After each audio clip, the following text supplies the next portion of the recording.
साथियों, आज की वीडियो में आप सभी का हार्दिक स्वागत है।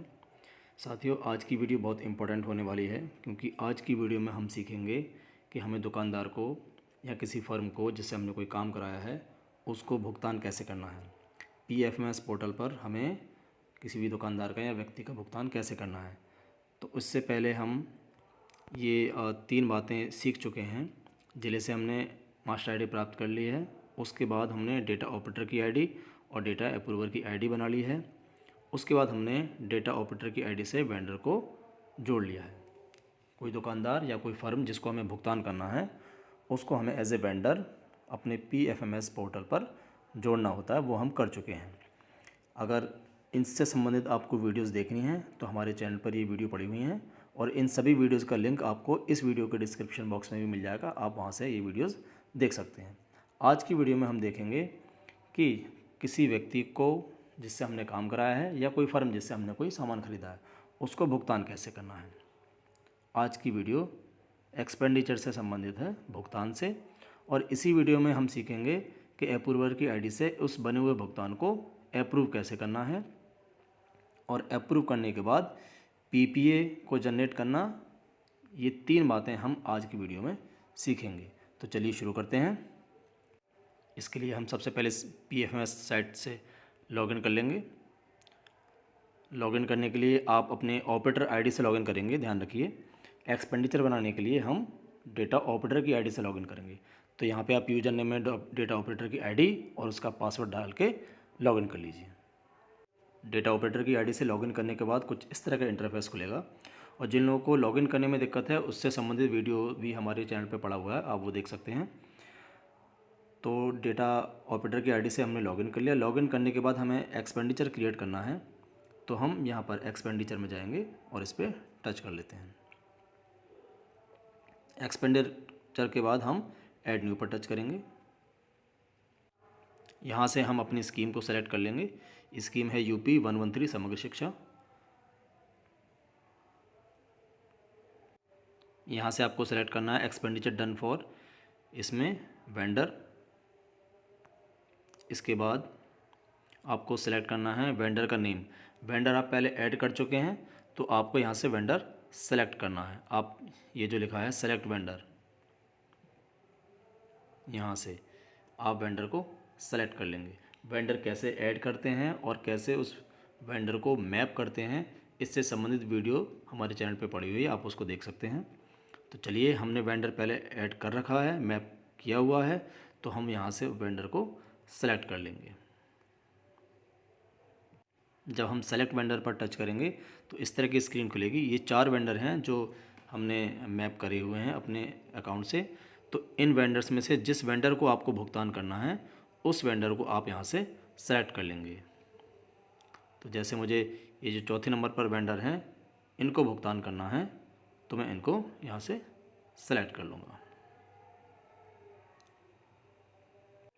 देखिए, वेंडर सेलेक्ट करने से पहले आप एक चीज़ और कंफर्म कर लीजिएगा। जब वेंडर आपने ऐड किया है तो अगर मानो आज आप वेंडर ऐड कर रहे हैं तो आज ही आप भुगतान नहीं कर पाएंगे उस वेंडर को, क्योंकि उसका जो अकाउंट डिटेल्स होती हैं उनको वेरीफाई किया जाता है बैंक द्वारा।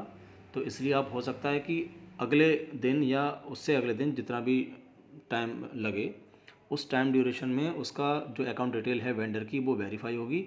तो उसका जो स्टेटस होगा बैंक में वो जब सक्सेस लिख के आ जाएगा तभी आप उसको भुगतान कर पाएंगे। तो इससे संबंधित वीडियोस आप वेंडर कैसे जोड़ते हैं उस वीडियो में आप देख सकते हैं। तो जब तक उसका अकाउंट बैंक में सक्सेस नहीं आए तब तक आप उसको भुगतान मत कीजिए। जब उसका सक्सेस लिख के आ जाए बैंक में तब आप यहाँ से उसको भुगतान करेंगे। तो क्योंकि ये जो वेंडर मैंने ऐड किया है इसका जो बैंक स्टेटस है वो सक्सेस है, तो मैं आज इसको भुगतान कर देता हूँ। यहाँ से हमने वेंडर सेलेक्ट कर लिया। अब वेंडर सेलेक्ट करने के बाद ये है लेटर और ऑफिस ऑर्डर नंबर। ये है आपको कोई भी मद जब खर्च करनी है तो उसका आपको एक भुगतान आदेश बनाना है। भुगतान आदेश का प्रारूप संभवतः सभी जिलों को प्राप्त है और हर जगह अलग अलग फॉर्मेट चल रहे हैं। आपके यहाँ जैसा फॉर्मेट चल रहा है आप उस फॉर्मेट पर भुगतान आदेश बना लीजिए और भुगतान आदेश को का जो नंबर होता है उस नंबर को जो पत्रांक संख्या होती है उस पत्रांक संख्या को आपको यहाँ पर भरना है और उस भुगतान आदेश का फ़ोटो भी आपको यहाँ से अपलोड करना है। इस जगह आपको संख्या भरनी है, पत्रांक संख्या, और यहाँ से चूज़ फाइल करके आपको उस भुगतान आदेश का फ़ोटो अपलोड करना है। तो चलिए पहले इसमें भुगतान आदेश का जो पत्रांक संख्या है वो भर देते हैं और उसके बाद इसको यहाँ से हम अपलोड कर लेंगे। देखिए पत्रांक संख्या कुछ इस तरह की हो सकती है। जैसे आप PFMS पोर्टल पर भुगतान कर रहे हैं तो PFMS/ जो भी आपने भुगतान किया है, अगर पहला भुगतान है तो आप 1 लिख दीजिए, दूसरा भुगतान है तो आप 2 लिख दीजिए, 0001/2022 एंड 23 के लिए हमें ये मद प्राप्त हुई है तो वो आ गया। उसके बाद डेट आप यहाँ पर डाल दीजिएगा, ये आपका पत्रांक संख्या होगा। आप अपने हिसाब से कुछ भी रख सकते हैं, लेकिन ये पत्रांक संख्या आप ध्यान दीजिए ये रिपीट नहीं होना चाहिए। ये जो पत्रांक संख्या आपने इस भुगतान आदेश को दी है ये पत्रांक संख्या आपकी यूनिक होनी चाहिए। इस सेम डिटेल्स आपको हर बार नहीं भरनी है। जब भी आप पत्रांक संख्या भरेंगे तो आप बदल के लिखिएगा, कुछ यूनिक नंबर होना चाहिए। ये हमने पत्रांक संख्या भर दी और पत्रांक संख्या भरने के बाद अब इस पत्रांक को हम यहाँ से अपलोड कर लेंगे। तो चलिए चूज़ फाइल पर सेलेक्ट कर लेते हैं और यहाँ फाइल्स में जाके हम इसको ढूंढ लेते हैं। ये हमारा कहाँ पर है, पिक्चर्स में, जहाँ पर भी आपने सेव कर रखा है इसको वहाँ से आप इसको सेलेक्ट कर लेंगे और ये यहाँ से इसको हम अपलोड कर देंगे।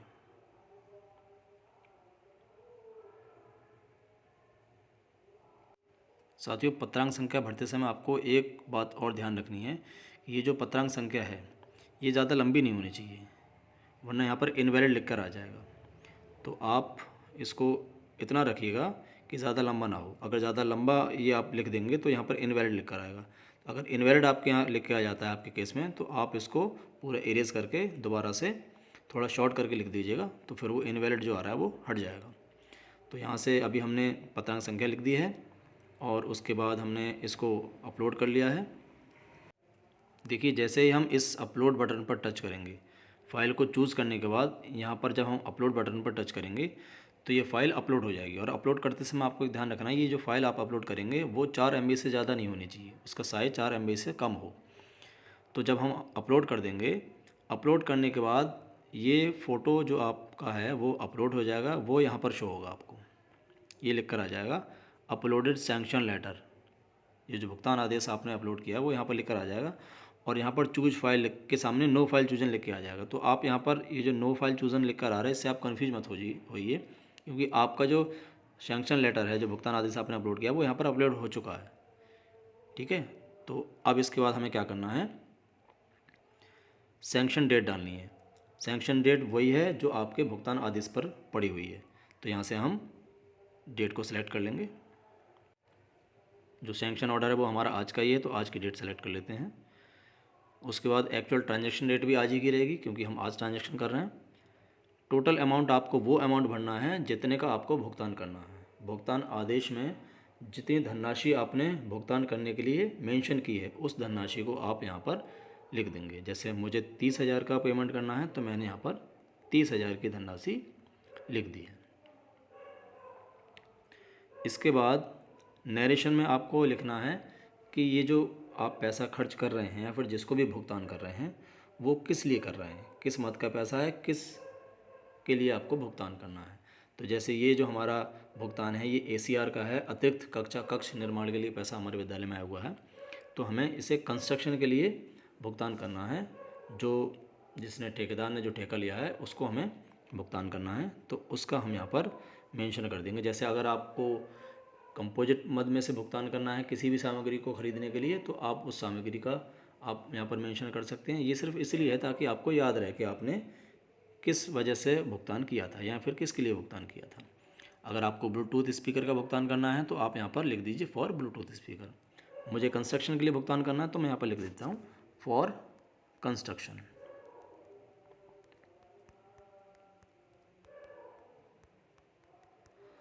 For construction.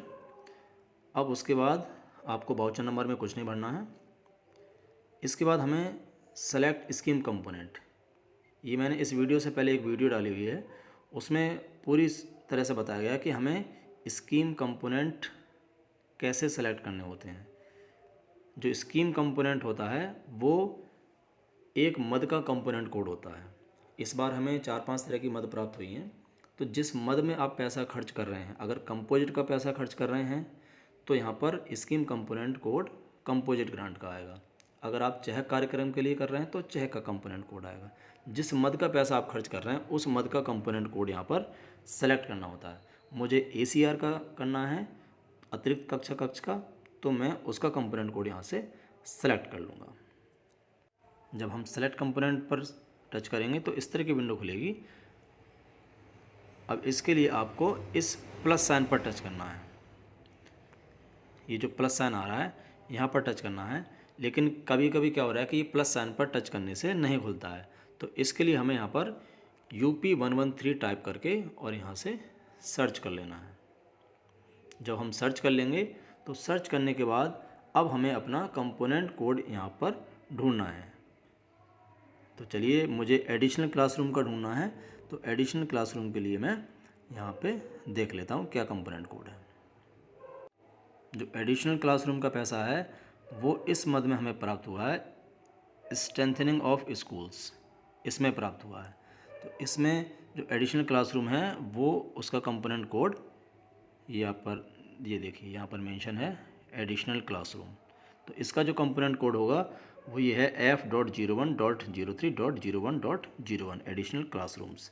ये हमें यहाँ से सेलेक्ट करना है। इसको यहाँ से हम सेलेक्ट कर लेंगे। देखिए यहाँ से ये सेलेक्ट कर लिया हमने। इसका कंपोनेंट कोड यहाँ पर लिखा हुआ आ गया, ये आप देख सकते हैं, एडिशनल क्लासरूम्स। अब हमें क्या करना है, एक्सपेंस टाइप पर सेलेक्ट करना है। एक्सपेंस टाइप हमेशा ही रेवेन्यू रहेगा, आपको कैपिटल पर सेलेक्ट नहीं करना है। ये कैपिटल हमारे मतलब का नहीं है, हमारे मतलब का रेवेन्यू है। रेवेन्यू पर आप टच कर लेंगे। इसके बाद है परसेंटेज। परसेंटेज का मतलब कितना परसेंट आपको भुगतान करना है। आपको 100% भुगतान करना है तो आप यहाँ पर 100 लिख दीजिए और अमाउंट आ गया आपका 30,000। क्योंकि अमाउंट हम पहले भर चुके हैं तो जैसे हमने 100% टाइप करा वैसे ही पूरा अमाउंट यहाँ पर शो होने लगा। इसके बाद आपको इसको ऐड करना है। यहाँ से इस ऐड पर हम टच करेंगे और ये अमाउंट हमारा आप देखिए, जब हमने ऐड पर टच किया तो ये जो हमने एक्सपेंडिचर बनाया है 30,000 रुपये का, ये यहाँ पर शो होने लगा। इसका कंपोनेंट कोड आप देख सकते हैं। आप जिस मद का भुगतान कर रहे हैं उस मद का कंपोनेंट कोड यहाँ पर लिख के आ जाएगा। जैसे मैंने एडिशनल क्लासरूम सेलेक्ट किया था वो आ गया। 30,000 का भुगतान करना है, 30,000 रुपये लिख के आ गया। उसके बाद एक्सपेंस टाइप रेवेन्यू लिख कर आ गया।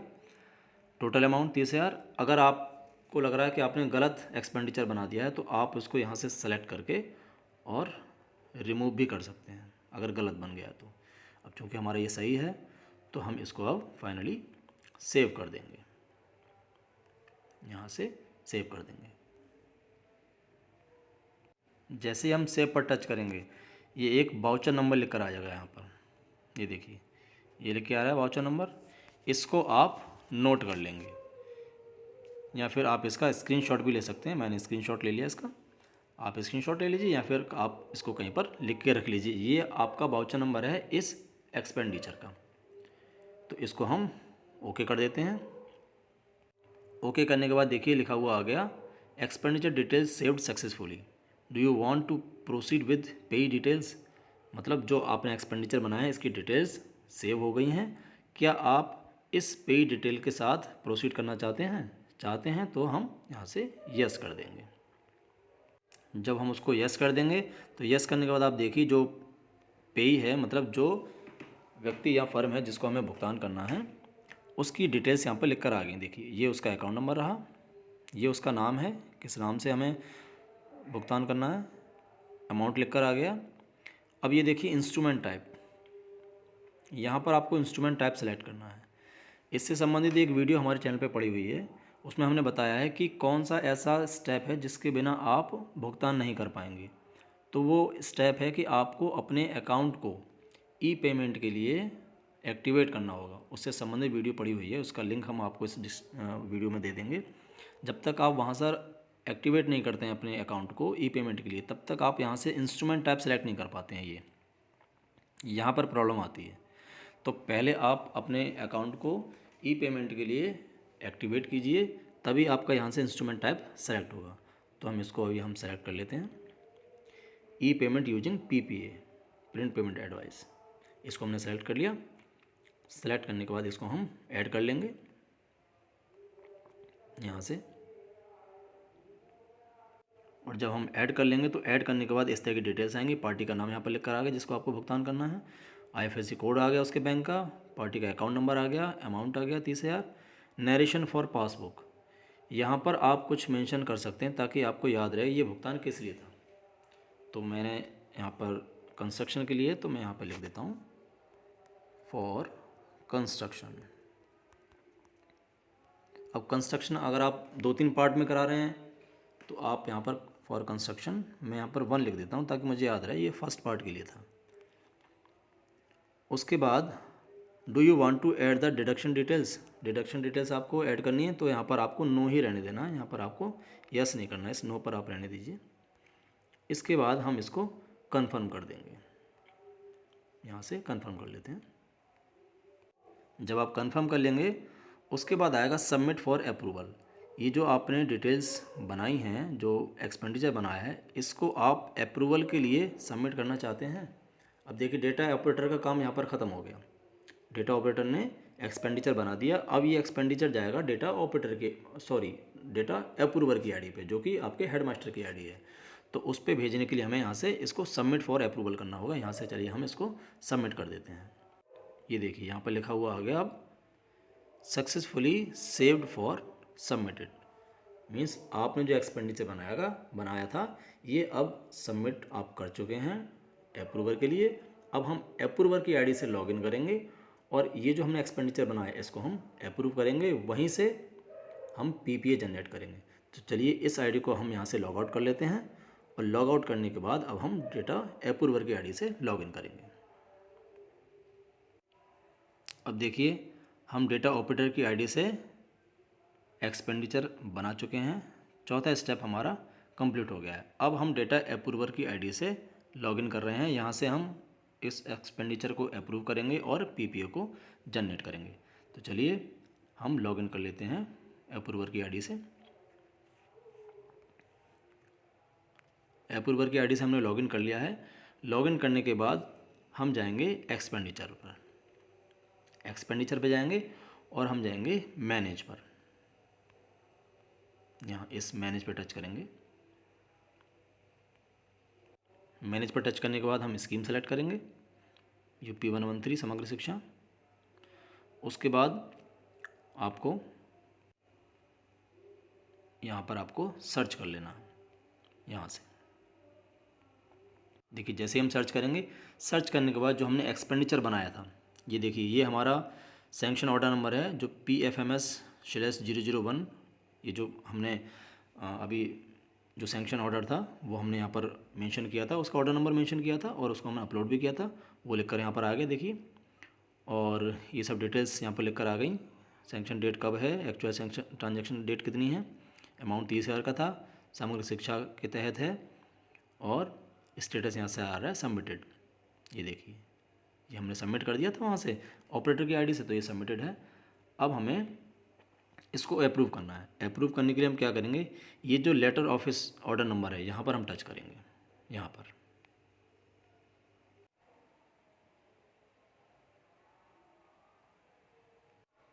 देखिए जैसे हम लेटर नंबर पर टच करेंगे उसके बाद थोड़ा सा प्रोसेसिंग में टाइम लगता है और प्रोसेसिंग के बाद इस तरह का एक इंटरफेस खुल जाएगा जहाँ पर सारी डिटेल्स जो जिसको आपको भुगतान करना है, जो वेंडर है उसकी डिटेल्स यहाँ पर लिख कर आ जाएगी।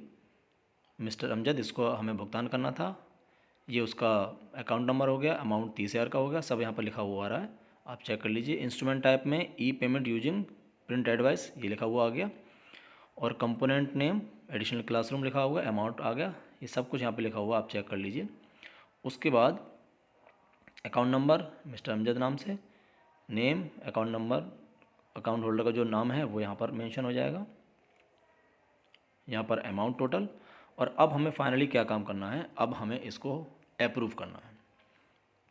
ये जो अप्रूव और रिजेक्ट का जो कॉलम बनकर आ रहा है, अगर आपसे एक्सपेंडिचर गलत बन गया, मानो डेटा ऑपरेटर की आईडी से आपने एक्सपेंडिचर जो बनाया वो गलत बन गया, तो उसमें कोई चिंता की विषय नहीं, बात नहीं है।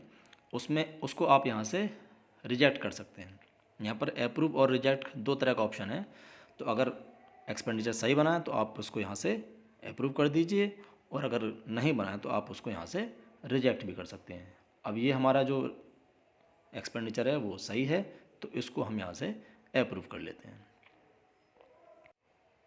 जब हम अप्रूव पर टच करेंगे तो ये प्रोसेसिंग लिख कर आएगी, और उसके बाद यहाँ पर देखिए लिख कर आ रहा है अप्रूव, रिजेक्ट या कैंसिल। तो हमें अगर गलत बना है तो हम रिजेक्ट कर देंगे, और हमारा सही है तो हम अप्रूव कर देंगे। रिमार्क में यहाँ पर कुछ लिख देते हैं, लिख दीजिए अप्रूव्ड, और उसके बाद हम अप्रूव पर टच करेंगे। यहाँ पर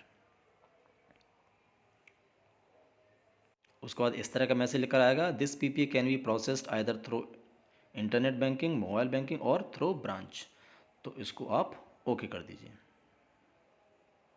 जब हम इसको ओके कर देंगे, ओके करने के बाद आप देख सकते हैं यहाँ पे लिखा हुआ आ रहा है successfully saved for approved. Means ये जो हमने एक्सपेंडिचर क्रिएट किया था डेटा ऑपरेटर की आईडी से, फिर हमने इसको अप्रूवर की आईडी से अप्रूव कर दिया। अब ये अप्रूव हो चुका है। अब हमें फाइनली जो काम करना है वो प्रिंट पेमेंट एडवाइस को यहाँ से जनरेट करना है, और उसका 2 प्रतियों में प्रिंट लेना है। ध्यान रखिएगा साथियों, 2 प्रतियों में हमें इसका प्रिंट लेना है। 2 प्रति हम लेके बैंक जाएंगे, एक हम वहाँ बैंक में जमा कर देंगे, और एक को हम रिसीविंग लेके ऑफिस रिकॉर्ड में रख लेंगे। अब इसको हम यहाँ से प्रिंट पेमेंट एडवाइस पर हम टच करते हैं। जब हम प्रिंट पेमेंट एडवाइस पर टच करेंगे तो एक इस तरह का मैसेज लेकर आएगा, PP is valid up to 10 days from date of approval, that is जो आज की डेट, जो अप्रूवल डेट है प्लस 10 डेज। मीन्स आज हम कर रहे हैं 2 तारीख में हमने किया है, तो 2 तारीख में 10 दिन और जोड़ दीजिए, 12 दिन, तो ये 12 फरवरी तक वैलिड है। तो इसको हम यहाँ से ओके कर देते हैं। जैसे ही आप ओके करेंगे तो इस तरह का जो पीपीए है वो खुलकर आ जाएगा। इसका आप प्रिंट निकाल लीजिए, और जहाँ पर एसएमसी अध्यक्ष के साइन होने हैं वहाँ पर आप एसएमसी अध्यक्ष के साइन कराइए, और जहाँ पर हेडमास्टर के साइन होने हैं वहाँ पर आप हेडमास्टर के साइन कराइए, और मुहर लगाकर आप एक कॉपी बैंक में जमा कर देंगे, एक कॉपी पे आप रिसीविंग लेकर अपने विद्यालय रिकॉर्ड में लगा देंगे। तो साथियों, उम्मीद है कि आपको पूरा प्रोसेस समझ में आ गया होगा कि कैसे हम एक्सपेंडिचर क्रिएट करते हैं, और क्रिएट करने के बाद कैसे उसको अप्रूव करते हैं, और अप्रूव करने के बाद किस तरह से हम पीपीए को जनरेट करते हैं। अब साथियों, यहाँ पर एक दिक्कत और आ रही है कि गूगल क्रोम का जो ब्राउज़र है, क्रोम में बहुत से लोगों को दिक्कत आ रही है कि ना तो हम इसको अप्रूव कर पा रहे हैं और ना हम पीपीए को हम जनरेट कर पा रहे हैं। तो मैं आपसे कहना चाहूँगा साथियों कि आप गूगल क्रोम की बजाय कोई और ब्राउज़र को आप यूज कर लीजिए। ओपेरा मिनी है या और भी ब्राउज़र आते हैं, आप उनको डाउनलोड कर लीजिए, इंस्टॉल कर लीजिए, और उसमें ये पूरा वर्क करेंगे तो आपका सारा वर्क जो है वो मोबाइल के माध्यम से ही हो जाएगा। आपको किसी कैफ़े में जाने की ज़रूरत नहीं है, आपको कोई लैपटॉप या कंप्यूटर की ज़रूरत नहीं पड़ेगी। सारा काम आप फ़ोन से कर सकते हैं। तो साथियों, अगर आपको हमारा प्रयास सार्थक लगा हो तो हमारी वीडियो को आप लाइक कीजिए और चैनल को सब्सक्राइब कीजिए। Thank you so much.